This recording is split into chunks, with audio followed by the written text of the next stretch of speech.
Hello students. आज के इस लेक्चर में हम एक बहुत ही इम्पोर्टेंट कॉन्सेप्ट की बात करेंगे जिसे रिडॉक्स रिएक्शन कहा जाता है। और इस चैप्टर के लिए मैं ये बता दूं, ये बहुत इम्पोर्टेंट पॉइंट है जो की क्वेश्चन आप समझ सकते हो इसको। ये बेसिकली तीन तरह के क्वेश्चन यहाँ पर पूछे जा सकते हैं। सबसे पहले आपको कोई रिएक्शन दी जा सकती है और पूछा जा सकता है कि इनमें से रिडॉक्स रिएक्शन कौन सी होगी, वो पहचाननी है आपने। ये फर्स्ट टाइप है क्वेश्चन का। और दूसरे टाइप में क्या होगा, आपको एक रिडॉक्स रिएक्शन दे दी जाएगी, पहले ही बता दिया जाएगा कि एक रिडॉक्स रिएक्शन है। उसमें फिर आपसे पूछा जाएगा कि कौन से पार्ट में ऑक्सीडेशन हुआ है और कौन से पार्ट में रिडक्शन हुआ है। ये अब समझेंगे कि ऑक्सीडेशन क्या होता है, रिडक्शन क्या होता है, वो समझ लेंगे हम।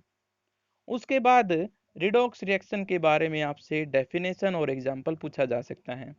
तो तीन तरह से ये क्वेश्चन आता है और जरूर आता है। तो चलिए सबसे पहले हम ऑक्सीडेशन को समझ लेते हैं।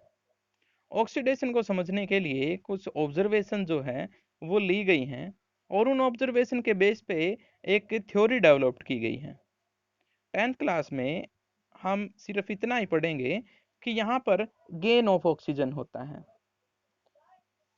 If a substance gain oxygen और loses hydrogen during a reaction, अगर कोई रिएक्शन हमारे पास ऐसी हो जिसमें ऑक्सीजन का गेन कर ले कोई भी एक रिएक्टेंट और रिजल्ट में ऑक्सीजन से रिलेटेड कोई कंपाउंड बन जाए, यानी प्रोडक्ट ऑक्सीजन से रिलेटेड हो, तो वो ऑक्सीडेशन प्रोसेस कहलाती है।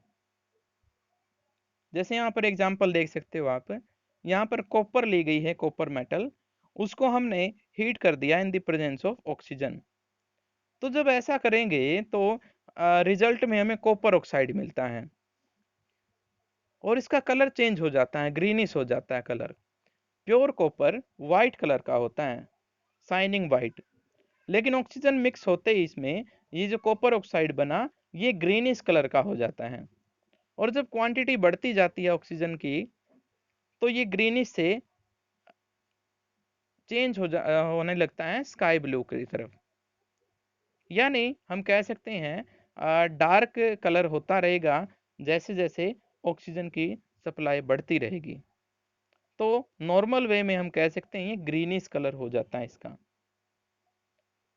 यहाँ पर एग्जाम्पल दिया गया है प्योर कॉपर प्लस ऑक्सीजन, इसको हमने हीटिंग दे दी, रिजल्ट में हमें मिला कॉपर ऑक्साइड, यानी यहाँ पर हुआ है गेन ऑफ ऑक्सीजन। तो एक क्वेश्चन ये भी बनता है कि एक ये रिएक्शन दे दी, जैसे ये पूछेंगे कि किस रिएक्टेंट में या फिर कौन से पार्ट ने ऑक्सीडेशन शो की है। तो हम यहाँ पर राइट वाला पोर्शन नहीं बताएंगे, हम यहाँ पर कॉपर वाला ऑप्शन बताएंगे। क्यों? क्योंकि कॉपर ही वो चीज है जिसमें ऑक्सीजन ऐड हुई है। ऐसे ही अगली रिएक्शन हमारे पास अल्कोहल से है। जिस केमिकल सब्सटेंस में OH एक साथ हो, जैसे यहाँ पर आप देख सकते हो CH3 CH2OH, इन्हें अल्कोहल कहा जाता है। कार्बन से रिलेटेड कंपाउंड में हम डिटेल में इनको पढ़ेंगे। इसमें हमने ऑक्सीजन जो है अटैच की है, ये ऑक्सीजन स्पेशल टाइप की, यहाँ पे देख सकते हो आप। ऊपर वाले में O2 था, यहाँ पर क्या है 2 और ब्रैकेट में O है, यानी ये ऑक्सीजन वेपर्स हैं। क्या है ये? Oxygen vapours. गैसियस स्टेट में नहीं है, ये ऑक्सीजन वेपर है, यानी ऑलरेडी एक्साइटेड स्टेट में है, ये जल्दी रिएक्शन कर जाएंगे। अल्कालाइन KMnO4 यहाँ पर लिया गया है। KMnO4 पोटेशियम परमैंगनेट कहा जाता है इसको। और अल्कालाइन का मतलब है ये एसिडिक में, यहाँ पर बेसिक मीडियम यहाँ पर लिया गया है, यानी एक बेसिक मीडियम यहाँ पर बनाया गया है। और KMnO4 क्यों लिया गया है? क्योंकि ऑक्सीजन रिच कंपाउंड है, ये ऑक्सीजन प्रोवाइड कराएगा हमें इस रिएक्शन में। रिजल्ट में क्या होता है, CH3COOH ये ऐड हो जाता है। और यहाँ पर आप इसको ध्यान से देखें तो CH3 रिएक्टेंट साइड ध्यान से देखें, CH3CH2O, ये जो H2O है दूसरे कार्बन के बाद, ये रिमूव हो जाता है यहाँ से, और इसकी जगह ये जो दो ऑक्सीजन हमने ऐड किए हैं ये एडअप हो जाते हैं। आई रिपीट, ये जो रिएक्टेंट है हमारा CH3CH2O, दूसरे कार्बन के बाद H2O जो लिखा हुआ है ये आउट हो जाता है यहाँ से वाटर की फॉर्म में, प्रोडक्ट साइड आप देख सकते हो। उसके बाद हम यहाँ पर ऑक्सीजन जो दी उसको ऐड कर दिया, 2 ऑक्सीजन लिए हैं तो ऑक्सीजन यहाँ पर 2 रखे जाएंगे, राइट साइड आप देख सकते हो CH3COOH। तो ये बहुत इंपॉर्टेंट रिएक्शन है, इसमें हमने अल्कोहल को एसिड में चेंज किया है। डायरेक्ट भी एक क्वेश्चन पूछा गया है बहुत बार कि ये जो आपको एक केमिकल कंपाउंड दिया जाएगा जिसमें OH होगा था लास्ट में, उसको आपने चेंज करना है किसमें, एसिडिक में। तो एसिडिक में आप चेंज कर दोगे इसको CH3 और ऑक्सीजन ऐसे अटैच कर दोगे।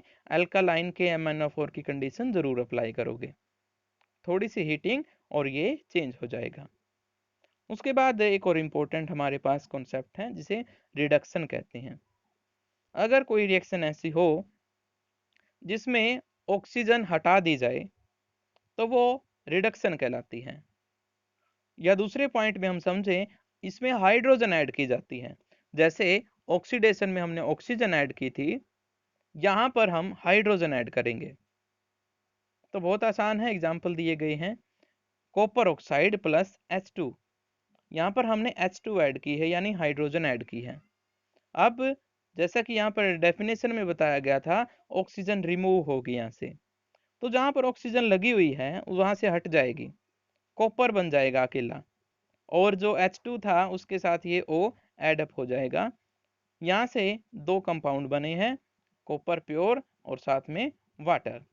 अब जैसे ही आपको पहले वाले क्वेश्चन में बताया गया था, यहाँ पर भी आप देख सकते हो, जिस पोर्शन से ऑक्सीजन हटी है उसका रिडक्शन हुआ है, और जिस पोर्शन के ऊपर ऑक्सीजन ऐड हुई है उसका ऑक्सीडेशन हुआ है। कॉपर ऑक्साइड का रिडक्शन हुआ है, लेकिन H2 का ऑक्सीडेशन हुआ है, ये ध्यान रखेंगे आप। 2Na प्लस H2 अगली रिएक्शन है, ये रिजल्ट में हमें 2NaH देती है। 2Na यानी सोडियम, इसमें हमने हाइड्रोजन ऐड की और रिजल्ट में हमें मिला 2NaH। ये रिजल्ट में हमें हाइड्रोजन ऐड हुई है यहाँ पे, और जब हाइड्रोजन ऐड होती है तो रिडक्शन होता है, या लॉस ऑफ ऑक्सीजन होता है तो रिडक्शन होता है। तो ये हमने साथ में देखी। अब इस रिएक्शन को आप एक बार फिर से देखें, कॉपर ऑक्साइड प्लस H2, यहाँ पर रिएक्टेंट जो है वो प्रोडक्ट में चेंज होने के बाद एक कंपाउंड का तो ऑक्सीडेशन हो गया है और एक कंपाउंड का रिडक्शन हो गया है। कॉपर ऑक्साइड का तो रिडक्शन हो गया यानी ऑक्सीजन यहाँ से हट गई, और हाइड्रोजन के साथ ऑक्सीजन ऐड हो गई यानी यहाँ पर इसका ऑक्सीडेशन हुआ है। कोई भी ऐसी रिएक्शन जिसमें दोनों चीजें एक साथ होती हो, reduction as well as oxidation, तो उसे हम रिडॉक्स रिएक्शन कहते हैं। और यही क्वेश्चन बार बार पूछे जाते हैं, ये बहुत अच्छा एग्जाम्पल है, इसको आप याद रखेंगे। Copper oxide plus H2, result में हमें कॉपर मिलता है जिसका ऑक्सीडेशन रिडक्शन हो गया, और साथ में वाटर मिलता है यानी H2 का ऑक्सीडेशन हो गया है। अगर इलेक्ट्रॉनिक कॉन्सेप्ट की बात करें तो ऑक्सीडेशन लॉस ऑफ इलेक्ट्रॉन होता है। अगर कोई एटम आयन बना ले बाय लॉस ऑफ इलेक्ट्रॉन तो हम कहेंगे उसका ऑक्सीडेशन हुआ है। लेकिन ये कॉन्सेप्ट आपके हायर क्लासेस में आते हैं, यहाँ पर आपकी जो कैपेसिटी है, नॉलेज है, उसको इंक्रीज करने के लिए ऐसा बताया गया है। आपको ऊपर वाले एग्जाम्पल याद रखने हैं। रिडक्शन में गेन ऑफ इलेक्ट्रॉन होता है, यानी जो मेटल्स होती हैं वो इलेक्ट्रॉन का लॉस करती हैं, यानी ऑक्सीडेशन शो करती हैं वो। लेकिन नॉन मेटल हमेशा गेन करती हैं इलेक्ट्रॉन का, यानी वो रिडक्शन शो करती हैं। तो ये चीज़ें आपने ध्यान रखनी है, और उसके आगे का जो है वो हम कल पढ़ेंगे। Okay, all the best.